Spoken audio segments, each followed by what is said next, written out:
What's that school rule you hated the most? At Riverside High, we had this insane policy called silent study. Between classes, absolutely no talking was allowed in the hallways. Not a whisper. Not even excuse me when someone blocked your locker. The punishment? Detention for a week. Principal Vance patrolled like a prison warden, clipboard in hand, writing up anyone who so much as cleared their throat. Teachers stood at their doorways like sentries. The hallways felt like a morgue between periods. I'd watch kids frantically texting instead of speaking, developing elaborate hand signals.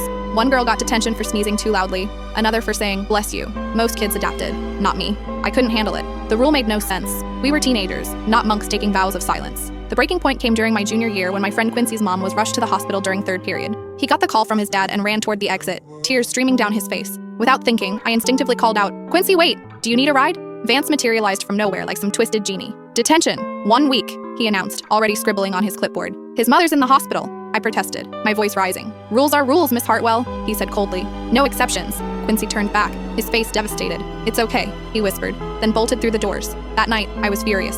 I researched our student handbook cover to cover. Buried in section 4.7 was something interesting. Students could petition to change policies with sufficient support from the student body. Vance had clearly forgotten about that little clause. I spent the weekend crafting a petition, documenting every ridiculous silent study violation I'd witnessed. Monday morning, I stationed myself by the main entrance with a clipboard. Remember when Tessa got detention for asking where the bathroom was? Kids would laugh and immediately sign. Within 2 hours, I had 347 signatures, nearly half the school. Vance spotted me during second period and stormed over, his face already red. "What's this disruption, Miss Hartwell?" "A legal petition," I said calmly, holding up the handbook. "According to section 4.7 of the student policies you helped write." His face went from red to purple. He snatched the handbook, flipped through pages frantically, and handed it back without a word. The petition required a formal school board hearing. 3 weeks later, our auditorium was completely packed. Students filled every seat. Parents lined the walls. Local news cameras rolled. Apparently, students' challenge silence rule was a slow news day story. I presented our case methodically. Silent study violated our basic human need for communication, created an oppressive environment that actually harmed learning, and served no educational purpose. When Vance took the podium to defend the policy,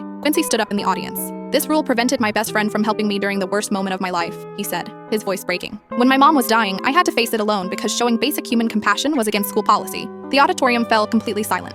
Board member Rodriguez leaned forward. "Mr. Vance, can you explain the specific educational benefit of banning all hallway conversation?" He stammered about maintaining order and preventing disruption, but couldn't cite a single study or pedagogical theory. "Isn't learning to communicate respectfully more valuable than enforced silence?" Board member Chen asked. The vote was unanimous. Silent study was abolished immediately. The next morning felt magical. The hallways buzzed with normal teenage energy for the first time in 3 years. Students laughed, greeted friends, asked questions about assignments. Teachers smiled. The school felt alive again. Vance avoided eye contact with me for the rest of the year. He retired that June. My mom framed the newspaper article about our victory. The headline read, "Student Petition Restores Voice to Riverside High." Quincy's mom recovered fully, and he thanked me every day for fighting that stupid rule. Sometimes the most important lesson isn't in any textbook.